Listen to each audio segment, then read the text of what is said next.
Oke, assalamualaikum warahmatullahi wabarakatuh. Bismillahirrahmanirrahim. Alhamdulillahirrabbilalamin. Allahumma sholli ala sayyidina Muhammadin al-fatih lima ughliq wal khatim sabaq nasiril haqqi bil haqq wal hadi ila siratikal mustaqim wa ala alihi haqqa qadri wa miqdaril azim. Rabbi shrah li sadri wa yassir li amri wahlul 'uqdatam min lisani yafqahu qawli. Amin ya rabbal alamin. Alhamdulillah, pada kesempatan kali ini kita masih diberikan kesehatan, kekuatan, motivasi sehingga kemudian kita bisa melanjutkan kajian kita terkait dengan teknik konseling khusus ya, teknik khusus konseling, yang mana ini adalah teknik khusus konseling yang kedua, karena memang teknik khusus konseling ada banyak. Biar pembahasan kita fokus ya, maka saya bagi dua untuk pembahasan teknik khusus konseling ini, yang mana kesempatan kali ini adalah membahas teknik khusus konseling 2 setelah kemarin kita sudah membahas tentang teknik khusus konseling 1. Oke. Sebelum kita membahas tentang teknik khusus konseling 2 ya, kita ketahui dulu apa sih itu teknik khusus konseling, kan seperti itu. Nah, di dalam konseling ya, di samping kita menggunakan teknik-teknik umum ya dalam hal-hal tertentu, dapat juga menggunakan teknik-teknik khusus. Nah, teknik-teknik khusus ini itu dikembangkan dari berbagai pendekatan konseling ya, seperti ada behaviorism, ada rasional emotif terapi, ada Gestalt, ada humanistik, ada psikoanalisis dan lain sebagainya ya. Berikut ini akan disampaikan beberapa teknik-teknik khusus konseling, yang mana kita nanti akan menyampaikan untuk teknik khusus konseling yang kedua ya. Nah, teknik khusus konseling yang kedua itu yang pertama nanti akan kita pelajari adalah bermain proyeksi, kemudian yang kedua teknik pembalikan, yang ketiga adalah bertahan dengan perasaan, yang keempat adalah homework assignment, yang kelima adalah adaptif, kemudian bermain peran, dan yang terakhir adalah imitasi. Oke, menuju yang pertama yaitu bermain proyeksi. Proyeksi yaitu adalah memantulkan kepada orang lain perasaan-perasaan yang dirinya sendiri tidak mau melihat atau menerimanya. Jadi perasaan-perasaan yang memang ya dirinya itu tidak mau melihat, tidak mau merasakan ya, itu dipantulkan kepada orang lain. Nah, mengingkari perasaan-perasaan sendiri dengan cara memantulkannya kepada orang lain sering terjadi. Perasaan-perasaan yang dipantulkan kepada orang lain merupakan atribut yang dimilikinya. Dalam teknik bermain proyeksi ini, konselor meminta klien untuk mencobakan atau melakukan hal-hal yang diproyeksikan kepada orang lain. Jadi perilaku-perilaku yang ditolak, misalnya tidak berani ngomong ya, itu nanti diproyeksikan, dipantulkan, diomongke kepada orang lain ya. Itu pokoknya perilaku-perilaku yang kemudian dirinya sendiri itu nggak mau melihat gitu ya, itu kemudian dipantulkan ataupun diungkapkan kepada orang lain. Itu namanya bermain proyeksi. Terus yang kedua adalah teknik pembalikan ya. Gejala-gejala dan perilaku tertentu seringkali mempresentasikan pembalikan dari dorongan-dorongan yang mendasarinya. Dalam teknik ini, konselor itu meminta klien untuk memainkan peran yang berkebalikan dengan perasaan-perasaan yang dikeluhkan. Jadi perasaan-perasaan yang dikeluhkan itu nanti dia disuruh untuk memerankan perasaan yang berkebalikan dari perasaan yang dikeluhkan. Contoh misalnya ada seseorang yang nggak pede nih ya, kurang percaya diri ataupun tidak eksibisionis ya. Nah, kemudian konselor memberi kesempatan kepada klien untuk memainkan peran eksibisionis bagi klien pemalu yang berlebihan. Jadi untuk klien-klien yang pemalu berlebihan itu disuruh untuk memerankan peran eksibisionis. Eksibisionis itu adalah orang yang percaya diri Ya, sehingga dengan cara itu yang awalnya pemalu karena berperan jadi eksibisionis, maka harapannya sudah tidak pemalu lagi. Itu namanya teknik pembalikan. Ya, misalnya orang yang malas disuruh memerankan orang yang rajin, ya itu kan kebalikannya, ya itu dan lain sebagainya. Terus yang selanjutnya adalah bertahan dengan perasaan.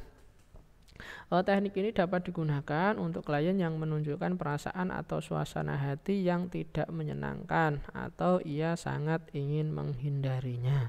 Konselor mendorong klien untuk tetap bertahan dengan perasaan yang ingin dihindarinya itu. Jadi perasaan-perasaan yang ingin dihindarinya itu disuruh untuk bertahan.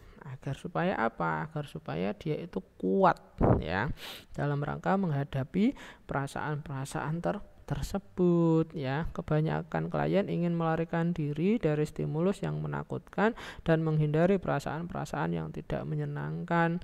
Dalam hal ini, konselor tetap mendorong klien untuk bertahan dengan ketakutan dan kesakitan perasaan yang dialaminya sekarang dan mendorong klien untuk menyelam lebih dalam dengan tingkah laku atau perasaan yang ingin dihindarinya. Jadi bertahan dengan perasaan, misalnya orang yang penakut terus kemudian ditaruh di dalam gelap, ya biarkan dia bertahan dengan perasaannya, ya itu. Nah, ini gunanya untuk apa, ya? Agar supaya untuk membuka dan membuat jalan menuju perkembangan kesadaran perasaan yang lebih baru. Tidak cukup hanya mengkonfrontasi dan menghadapi perasaan-perasaan yang ingin dihindarinya. Jadi nggak bisa hanya sekedar konfrontasi kata-kata, tapi juga, ya, membutuhkan keberanian dan pengalaman untuk bertahan dalam kesakitan atau perasaan yang ingin dihindarinya. Ya tadi, misal orang penakut kemudian diminta untuk masuk ke ruangan gelap agar supaya dia bisa bertahan dengan perasaan ketakutannya. Kalau kemudian nanti dirasa kok ternyata tidak perlu ada yang ditakutkan, ya alhamdulillah dia sudah membaik. Terus yang selanjutnya adalah homework assignment, ya. Homework assignment, teknik yang dilaksanakan dalam bentuk tugas-tugas rumah untuk melatih, membiasakan diri, dan menginternalisasi sistem nilai tertentu yang menurut pola perilaku yang diharapkan. Jadi ya secara sederhana dengan cara memberikan tugas-tugas rumah, ya tugas rumah itu disesuaikan dengan masalah dan juga problem ataupun tujuan konselingnya.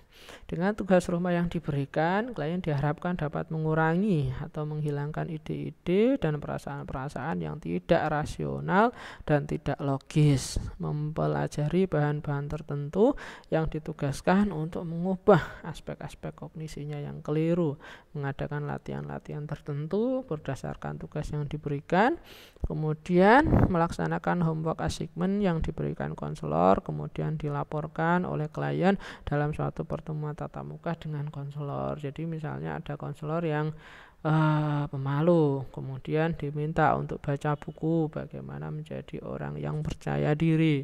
Terus kemudian ada konselor yang malas, kemudian diberikan buku, ya, bahwa sejarah orang-orang sukses itu ya dari kerja keras agar supaya dia nggak malas lagi. Terus ataupun juga dengan cara memberikan tugas-tugas, ya, misalnya semacam diberi form gitu, ya, misalnya malas bangun pagi, kemudian diberi form agar supaya dia bangun pagi. Kalau bisa bangun pagi dicentang, kalau tidak bisa ya disilang. Kemudian itu kalau progresnya bagus, ya, dan kemudian nanti dilaporkan kepada konselornya. Teknik ini dimaksudnya untuk membina dan mengembangkan sikap-sikap tanggung jawab, kepercayaan pada diri sendiri, serta kemampuan untuk pengarahan diri, kemudian pengelolaan diri klien, dan mengulangi ketergantungan kepada konselor. Jadi agar supaya dia bisa bertanggung jawab terhadap diri sendiri dengan apa? Dengan homework assignment yang telah diberikan oleh konselor tadi. Kemudian adaptif, teknik yang digunakan untuk melatih, mendorong, dan membiasakan klien untuk secara terus-menerus menyesuaikan dirinya dengan perilaku yang diinginkan. Latihan-latihan yang diberikan lebih bersifat pendisiplinan klien. Jadi dia dipantau terus, disuruh untuk melaksanakan perilaku-perilaku yang diinginkan.